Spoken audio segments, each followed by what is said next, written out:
Alors salut à tous. C'est pas étonnant, mais ça fait toujours un effet quand ça prend corps et que ça se manifeste. Comme vous avez déjà souvent entendu, j'ai toujours fait des critiques vis-à-vis de Charlotte Dornelas, l'équipe Grosjean, De Villiers, etc. Ce qui déjà le simple fait déjà le côté la pseudo-droite, mais le problème c'est que c'est encore pire que ça, c'est pseudo-catholique et qu'ils viennent avec l'étiquette catholique. Eh bien, regardez-moi cette image immonde, cette image vraiment révélatrice qui revêt toute la saloperie de cette fausse droite, fausse et faussement catholique, et très collabo, et très comment dire, très prostituée à l'esprit du monde qui aujourd'hui est maçonnico-talmudique, et ils sont affiliés, ils sont les prostituées, cette fausse droite en général, pas que ceux qui se disent catholiques. Donc tous ceux qui se disent de droite sont des prostituées de la République. Et donc ce qu'il y a derrière la République, c'est-à-dire le talmudo-maçonnisme, en gros, les Talmuds, c'est-à-dire en gros les descendants de pharisiens, Ancien Testament, et les descendants des apostats ex-catholiques, et surtout des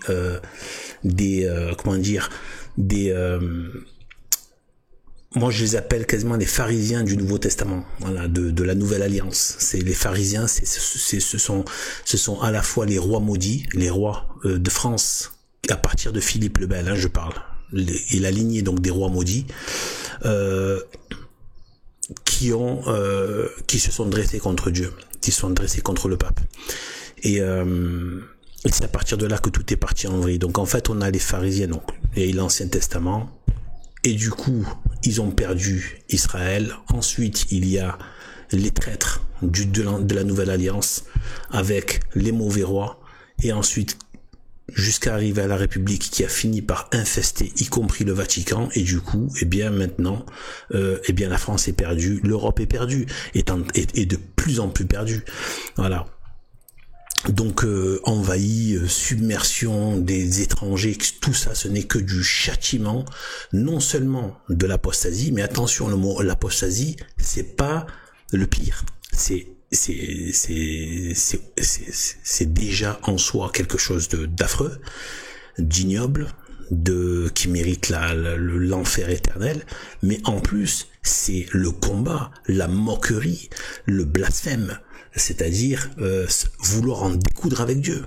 C'est exactement ce qu'ont fait les pharisiens de l'Ancien Testament, et c'est ce qu'ont fait ensuite les traîtres du Nouveau Testament, surtout avec la France, c'est-à-dire, je parle pas évidemment de toute la lignée purement et saintement, justement, c'est parce que c'est un grand pays catholique, grand pays au niveau royal comme au niveau du peuple, des religieux de très haute facture qu'on appelle ce pays, qu'on appelle le royaume de Marie, qui est le nom le plus, c'est le royaume de Marie, c'est le pays le plus marial. Je veux dire, c'est pas pour rien d'ailleurs qu'elle est apparue de manière très fréquente. Et c'est dire à quel point ce pays est cher à Dieu, hein. Voilà. Eh bien voilà, donc en fait c'est ça le truc. Eh bien en fait voilà, regardez-moi cette image. Il ne faut pas tourner les yeux et se dire non, regardez-moi ça. Ils ont mis, je veux pas dire le nom, vous savez, ils lui ont donné un nom qui commence par M. Et justement, c'est un nom d'insulte, et c'est un nom de blasphème que la République a donné à cette chienne de Jézabel. Moi, je le donne son vrai nom, c'est-à-dire la chienne de la République, c'est-à-dire Jézabel. C'est Jézabel, celle que vous voyez là, avec le bonnet phrygien. Et je peux vous assurer que même ce bonnet maudit, en fait, derrière, il y a des significations. Vous n'avez pas idée de la saloperie satanique qu'il y a derrière. Toutes ces choses-là, je n'en parle pas. Et je développe pas ça, mais je vous dis, c'est extrêmement satanique et extrêmement anti-catholique. Et en fait, pardon. Donc sachez une chose, donc là regardez-moi ça, donc vous avez Charlotte Dornelas, pseudo-catholique, d'ailleurs on se demande qu'est-ce qu'elle fait en train de faire journaliste, même si elle est brillante intellectuellement, on s'en fiche, tout ça pourquoi? Pour faire le jeu de Goldnadel et de Alain Bauer, de Julien Drey et de Pascal Praud, du Talmud et de la loge. Ça sert à ça, à quoi ça sert voilà. Tu utilises ton talent pour le mettre à leur service. Tu vas porter du fruit de mort. Les talents, il faut les fructifier pour les remettre au Seigneur, pas pour les remettre au rabbin et au grand maître de la loge. Tu vois. Donc voilà, donc en fait, là, voyez cette image. Vous vous rendez compte? Charlotte Dornelas et même le JDD, donc Grosjean, tout ça, donc toute la lèpre pseudo-droitarde, eh bien, ils ont mis comme effigie, eh bien, la Jézabel de la République. La Jézabel, vous vous rendez compte? Regardez. Et regardez le nom, Sommet des libertés. Regardez ce que c'est. Regardez qui ils ont mis. La Jézabel de la République. Et le carnage. Si vous saviez la satanerie qu'il y a dans ça, je vous assure, c'est limite en vomir ses tripes. Ce que ce tableau recèle d'antichristianisme, de haine anticatholique. D'ailleurs, c'est pas du tout anodin si ici en fond, il y a à droite, il y a Notre-Dame de Paris. C'est pas du tout anodin. Et donc voilà. Donc en fait, en plus avec le feu, hein, on voit de la fumée, etc. Je pense que c'était un projet de longue date en fait tout ça. Et voilà. Et donc regardez comment il s'appelle ce tableau maudit de ce cafard de Eugène de la Crasse. Eh bien, la liberté guidant le peuple, la liberté. Voilà. Et là vous avez donc le sommet des libertés, avec une Jézabel exactement pareil que cette république maudite. Et c'est même pas fini en termes de symbolique. Vous voyez qu'elle brise une chaîne. Elle brise une chaîne. Regardez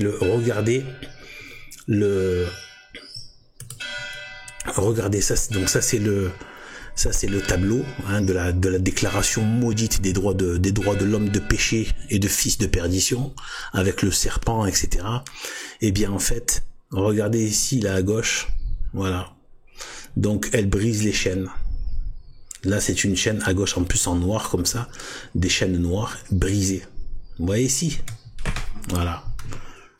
Là ici, donc eh bien ils ont repris. Regardez-moi ça. Non seulement il y a la Jézabel du tableau de Eugène de la Crasse, mais en plus il y a même cette reprise de la République. Et vous savez ce que c'est ça? Ça veut dire donc au niveau de, en gros, vous savez ce que c'est la prétention, c'est de se libérer de la loi de Dieu. Pour eux, c'est une liberté. Ce mot liberté n'est pas une liberté. Il faut vraiment que les gens se renseignent sur ça. Il y a la liberté et il y a la licence. Ce n'est pas pareil. C'est la licence. C'est le sommet des licences.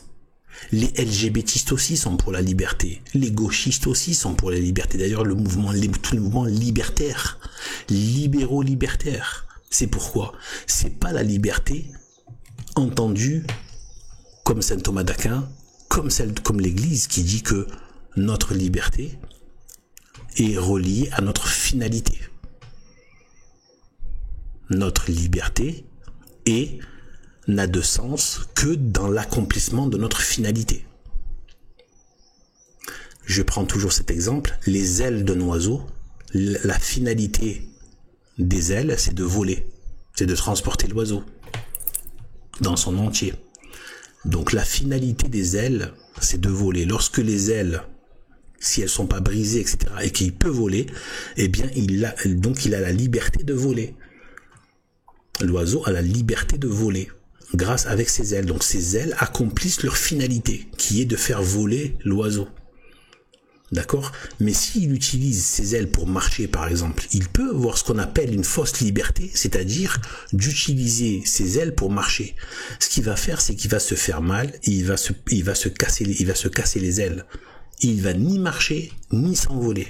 Parce que il n'applique pas la liberté selon le but qui t'a été destiné.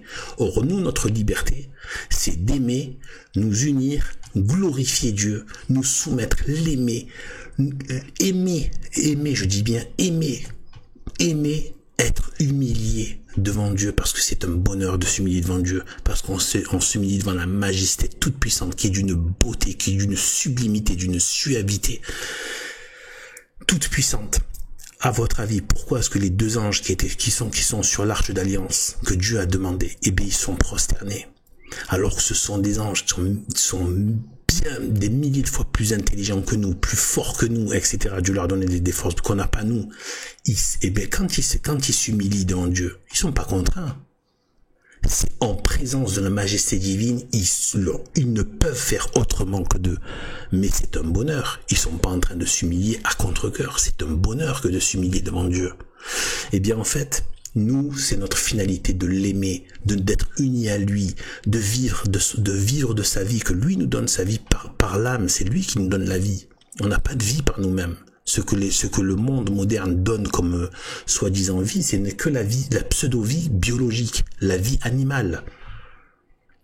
Récemment, j'entendais un superbe sermon que je conseille à tout le monde d'aller écouter de l'Institut Mater Boni Concili, les sermons sublimes de Monseigneur Gérard Deslauriers, donc l'auteur de la thèse de Cassis Yacoum, et donc en fait, à un moment donné, il dit il dit qu'en fait, il dit comme ça, il dit que tous les gens qu'on voit du siècle qui sont là, qui s'en fichent complètement des choses de la religion, bon là je le redis avec mes mots, et bien en fait il dit, ils sont morts en fait, leurs âmes sont mortes, puisqu'ils ils ne cherchent même plus.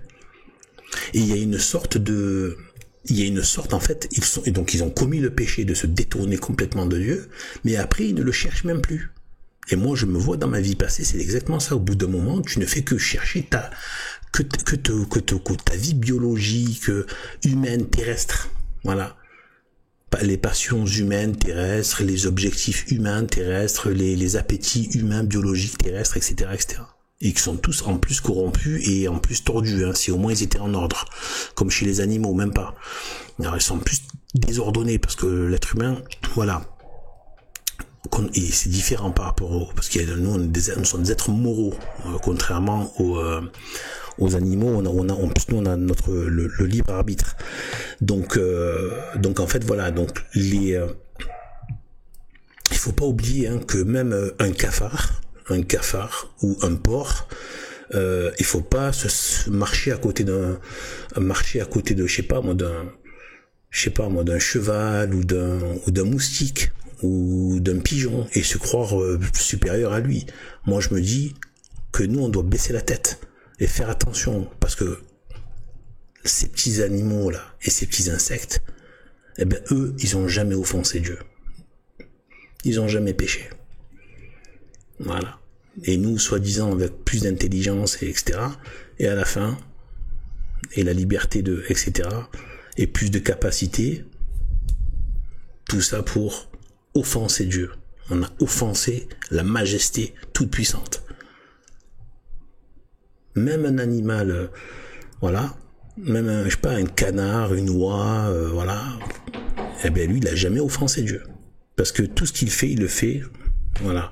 Alors certes, ils n'ont pas la liberté individuelle, la liberté de l'âme pour pouvoir pécher, mais en attendant, ils font, toute la création fait ce pourquoi Dieu l'a fait. Voilà. Donc ils accomplissent leur finalité et en cela ils n'offensent pas Dieu. Et bien voilà, donc ça c'est donc du coup la liberté. Ce n'est pas la liberté dans le sens. Donc quand ils font ce côté briser les chaînes, en fait qu'est-ce qu'ils disent quand ils montrent ça? En fait ils sont en train de dire que le joug de Dieu est mauvais et donc on se libère de la loi de Dieu pour faire notre propre loi. C'est exactement ce que ils ont prétendu. Si au moins c'était vrai, c'est dire, en plus c'est même pas vrai, c'est la démocratie et c'est le peuple qui se gouverne lui-même. Sauf que évidemment le diable ne fait que promettre mais ne donne rien de bon. Il te fait que te promettre, comme il a fait à Adam et Ève, te promettre du pouvoir qui n'a absolument pas le pouvoir de te donner, et bien souvent c'est le contraire que tu vas avoir, c'est-à-dire que tu vas tomber dans l'esclavage du péché, et c'est ce qu'ont fait les peuples. Ils ont cru se libérer de Dieu, ils sont tombés dans l'esclavage de toutes les mafias républicaines, de toutes les mafias politiciennes, etc., et de toutes les mafias des loges, etc., et tout. Donc voilà, donc en fait, donc on a ça, et donc vous voyez, vous vous rendez compte la symbolique qu'il y a derrière, c'est-à-dire se libérer, ça c'est la République, le libérer de la loi de Dieu. Et là vous avez ça comme symbole. Ils reprennent non seulement la révolution, la Jézabel, la chienne de la République, et en plus, il faut bien l'appeler Jézabel, hein. Faut jamais l'appeler comme le nom qu'ils ont utilisé pour blasphémer la très sainte Vierge Marie. Donc, il faut jamais utiliser ce nom-là. Appelez-la Jézabel, ou la chienne de la République. Et encore, j'ai pas très envie de manquer de respect aux chiens. Donc, voilà, la Jézabel de la République. D'ailleurs, la Jézabel a fini mangée par des chiens, quoi. Donc, dans l'histoire avec Akab, etc., et Élie. Donc en fait, voilà. Donc vous voyez, voilà, vous voyez leur référence. C'est ça, et en plus, ils rajoutent en plus. Donc c'est vraiment la révolution avec la Jézabel plus l'institution, enfin la République qui se moque des droits de Dieu et qui fait les pseudo-droits de l'homme, qui sont en fait les droits de l'homme de péché, de fils de perdition, de l'antéchrist, qui prépare la société de l'antéchrist. Donc en fait voilà, et là donc on a donc en plus le point qui leur crache dessus en disant voilà, l'événement de la droite conservatrice, si au moins c'était vrai, c'est pas vrai, c'est la droite collabo, c'est la droite prostituée au talmudo-maçonnisme, voilà, c'est ça la réalité. Eh bien en plus le casino de Paris, ouais. Le casino de Paris. Franchement, alors sachant que cette République est un casino, parce qu'elle te fait croire qu'elle te donne du pouvoir, que tu vas pouvoir toi gagner, alors qu'en fait c'est toujours elle qui gagne, en te faisant croire que c'est toi qui va gagner quelque chose, etc. Et que tout le monde vient essayer de gagner son truc, alors qu'en fait en jouant avec les règles du casino, eh ben en fait ils se font tous avoir avec le jeu des parties, etc., etc. Je vais vous dire une chose, écoutez bien ce que je vais vous dire. Ceux qui veulent vraiment avec ça, c'est une pierre de touche. Avec ça, vous savez si c'est de l'or ou si c'est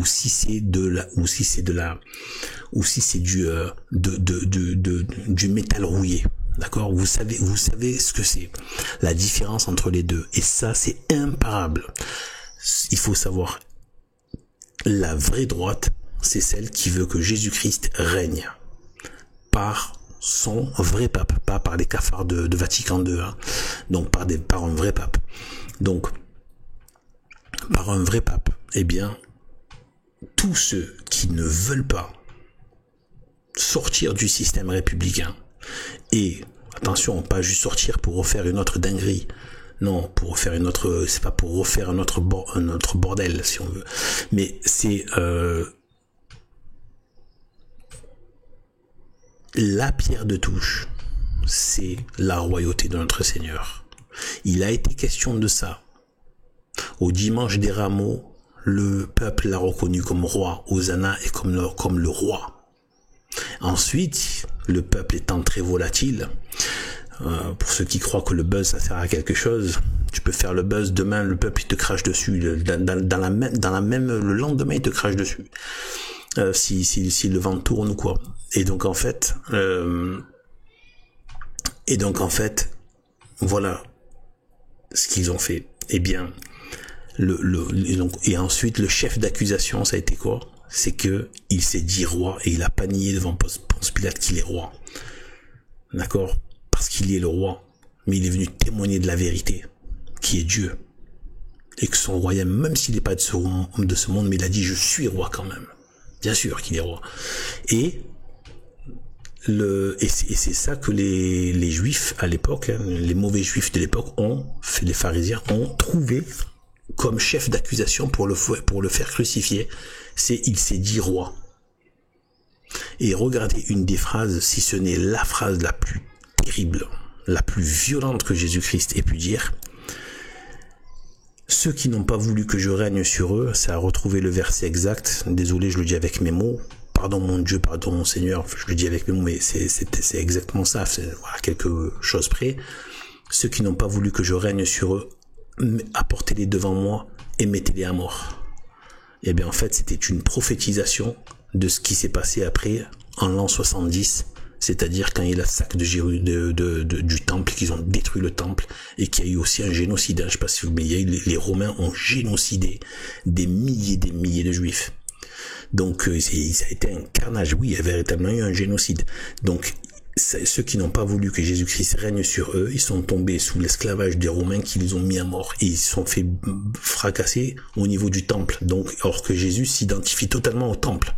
Il a dit, détruisez ce temple et je le reconstruirai en 3 jours. Il s'identifie totalement au temple. Donc quand il a dit, et mettez-les à mort devant moi, voilà. Donc, en gros, il a prophétisé ce qui allait se passer en 70 quand les Romains allaient s'embrouiller violemment avec les Juifs et leur dire voilà, et bien en fait après ils se sont fait trucider, génocider, et ils ont démonté, ils ont démoli, ils ont détruit, ils ont brûlé le temple.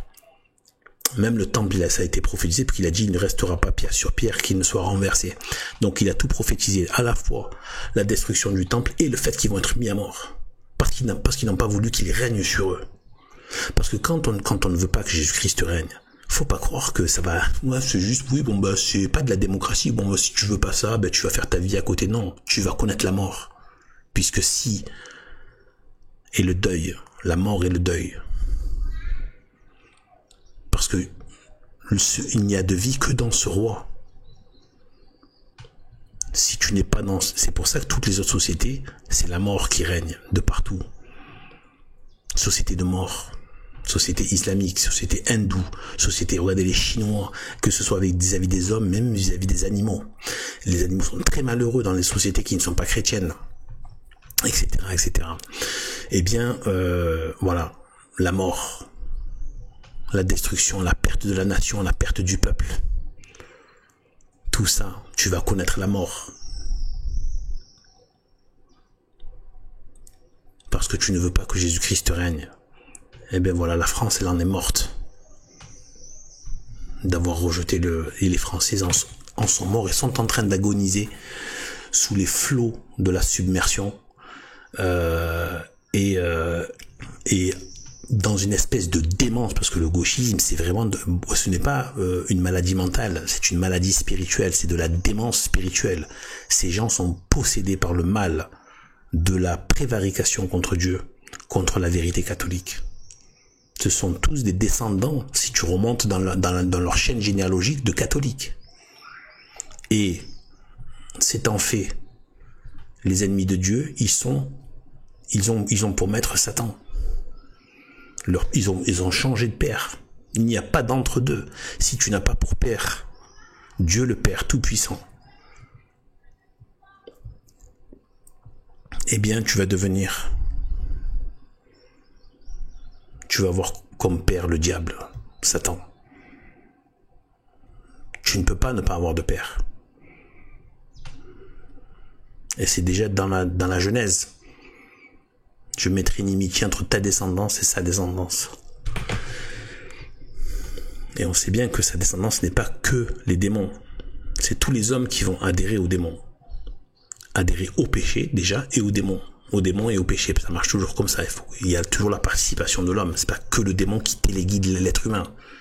Sinon, ça voudrait dire qu'il n'a pas de liberté. Donc voilà. C'est qu'il adhère. Il y a un acte de liberté, d'adhésion aux démons.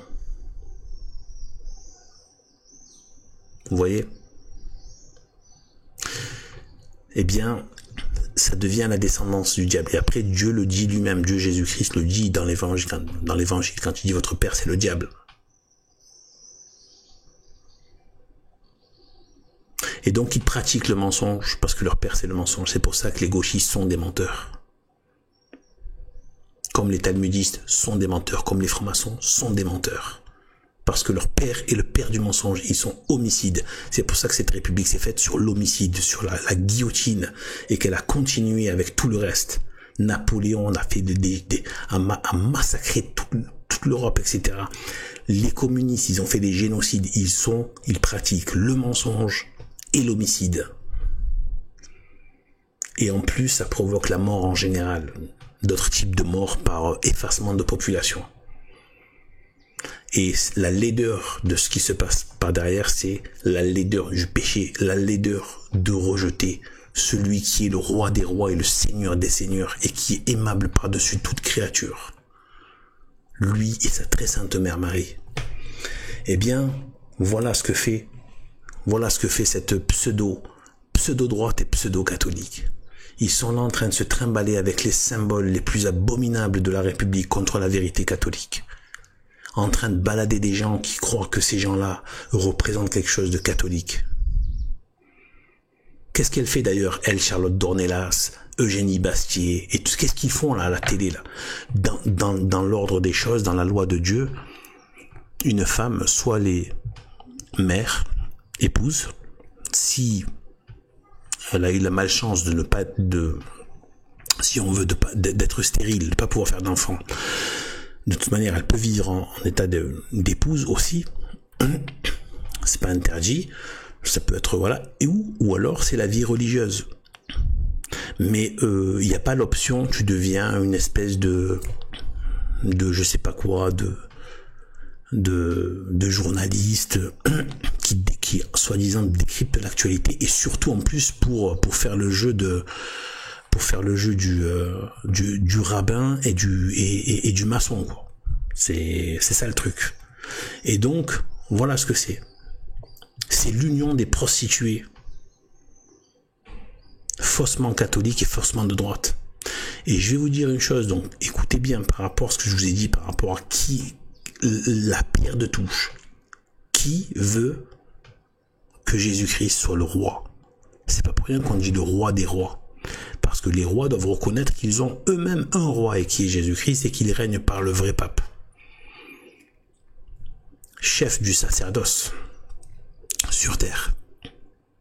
Et de l'enseignement, évidemment. Les deux. Ça va toujours. Et donc, au niveau de la prêtrise. Eh bien, sachez bien une chose. Tout ce qui... en fait, si vous voulez, la seule vraie droite, ce sont ceux qui veulent remplacer cette république par le règne de Jésus, par son église catholique, donc un régime théocratique. Tout ce qui ne veut pas ça est de gauche. Vous avez des espèces de dégradés, de variantes de... Vous savez qu'un dégradé de couleur, mais tout ça c'est dans le même spectre. C'est le même spectre, c'est juste que, voilà, vous avez une espèce de dégradé, mais ça fait partie du même spectre. Vous regardez le même faisceau en fait, c'est le faisceau de la gauche. La République est de gauche, c'est-à-dire à la gauche de notre Seigneur Dieu Jésus-Christ. Référence à l'Apocalypse, quand il a dit que les agneaux sont à sa droite et que les boucs sont à sa gauche. Ceux qui sont vraiment à droite de Dieu sont ceux qui veulent que régner avec Dieu, dans le sens où ils participent du règne de Dieu par l'obéissance, par l'amour, par l'union à Dieu, mais pas par eux-mêmes évidemment, mais ils participent du royaume de Dieu, qui veulent que Dieu règne. Et du coup, c'est pour ça qu'on dit la couronne de gloire. Si on a une couronne de gloire, c'est qu'on fait partie du royaume de Dieu, on devient des héritiers, mais pas dans le sens où nous on est les chefs. C'est Dieu qui est le chef. Mais on participe à son royaume. Comme, je sais pas, par exemple, dans une hiérarchie, voilà, on n'est pas tous, c'est pas tous des généraux, par exemple chez les militaires, pas tous des généraux, mais chacun, à son niveau, participe de l'armée. Voilà. Et donc, voilà. Mais les autres ne veulent pas que Dieu règne. Ils ne veulent pas que Jésus-Christ règne. Et ils ne veulent pas que, donc, de régime théocratique. Voilà. Théocratique avec des rois civils qui en fait, voilà, qui sont eux-mêmes sous l'autorité de l'Église catholique, elle-même guidée par le Saint-Esprit et qui est dans l'unité parfaite avec la Sainte Trinité, dans laquelle évidemment est le Verbe de Dieu, qui ne fait que un avec le Saint-Esprit et le Père. Même s'ils sont 3 personnes, voilà, je prends toujours l'exemple du triangle. On peut pas enlever un angle sans détruire le triangle. Et pourtant, il n'y a qu'un seul triangle, mais il y a 3 angles. Et chacun se projette dans l'autre et fait exister l'autre. Donc chacun tire aussi sa vie de l'autre, etc., etc. Donc on voit vraiment le triangle, c'est un bon moyen simple qui ne résume pas la Trinité, mais qui peut nous donner une espèce de petite entrée, mais quand même respectable de la logique trinitaire, comme quoi elle peut être tout à fait raisonnable, ouais, au travers du triangle équilatéral. Voilà. Donc voilà ce que je voulais dire par rapport à cette saloperie. Et bien donc voilà. Donc il faut vraiment se méfier de ce petit monde. Et voilà. Et donc vraiment se dire qu'il n'y a de solution que de solutions religieuses, et donc sortir complètement de l'esprit du monde. Voilà. Religieuse, catholique, traditionnelle, c'est des vacantistes, à défaut d'avoir un vrai pape. Donc tant qu'on est dans la secte Vatican II, tant qu'on, eh bien, il n'y a pas de pape, et donc il n'y a que les lignées valides d'évêques et de prêtres, c'est des vacantistes qui perpétuent l'enseignement et le sacerdoce, même s'ils n'ont pas de juridiction, qui est occupée par la lèpre moderniste, qui est la pire lèpre à laquelle on a affaire, la pire lèpre. Et je vous dis, les modernistes sont des vrais cafards et des vraies ordures. Je vous dis, tout ne se résume pas à la loge maçonnique et au Talmud. Je suis désolé, mais c'est la réalité. Combien de cafards qui n'étaient affiliés ni au Talmud ni à la maçonnerie ont juste, avec cet esprit lavanesque et dulouchesque, etc., avec cet esprit de petits cafards et de petits bâtards qui aiment bien tortiller et tout falsifier. Il y en a eu combien, des milliers comme ça, combien de petits bâtards qui se sont dit, tiens, je vais rentrer dans les ordres pour pouvoir toucher aux gamins. Il y en a combien, ils sont pas forcément tous des loges maçonniques ni du Talmud. Faut arrêter, il y a un mal, il y a un esprit du mal qui est là. Il y a un esprit du mal qui est là. De Arius, Nestorius, Luther, et tant d'autres. Marcion, et tant d'autres, les gnostiques, etc., etc., etc., et tant d'autres. Il y a un esprit mauvais, l'esprit de l'islam qui est antichrist. Il y en a d'autres, et c'est un esprit mauvais. Comme je dis toujours, voilà, le diable trouvera d'autres faces, d'autres sociétés écrans. Voilà, si c'est pas la maçonnerie, ce sera autre chose. Mais ce que je veux dire, c'est qu'il faut pas oublier que les modernistes, même sans être, il y en a eu beaucoup. Parce qu'en fait, je prends toujours précaution de dire ça parce que j'ai pas envie de tomber dans un truc du style, espèce de réduction à un truc qui fait même passer à côté de cet esprit mauvais. C'est surtout ça qu'il y a à l'œuvre. Et c'est là que tu commences à monter à la source, l'esprit de démon qu'il y a. Si tu ne captes pas ça, tu passes à côté. L'esprit de démon qui travaille et auquel les êtres humains peuvent adhérer ou pas en toute liberté. Mais ceux qui adhèrent deviennent, sous une forme ou d'une autre, arienne, nestorienne, marcioniste, gnostique, etc., luthérienne, etc., eh bien, ils sont dans l'esprit du diable, l'esprit du démon. Et on voit que le Vatican II est justement aujourd'hui parfaitement en phase. D'ailleurs, il glorifie le luthérianisme, Luther, parce qu'il est devenu lui-même protestant.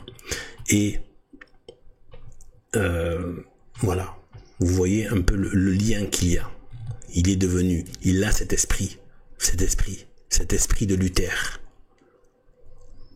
Vous voyez, cet esprit de démon. Mais c'est pas seulement l'esprit de Luther, parce que c'est l'égout collecteur, comme disait Saint-Pédis, l'égout collecteur de toutes les hérésies.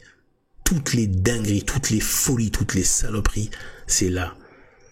Il y a des tas de modernistes, des cafards, des petits salopios, qui étaient là, j'imagine, au fil des siècles, en train de faire de jouer leur petite partition diabolique.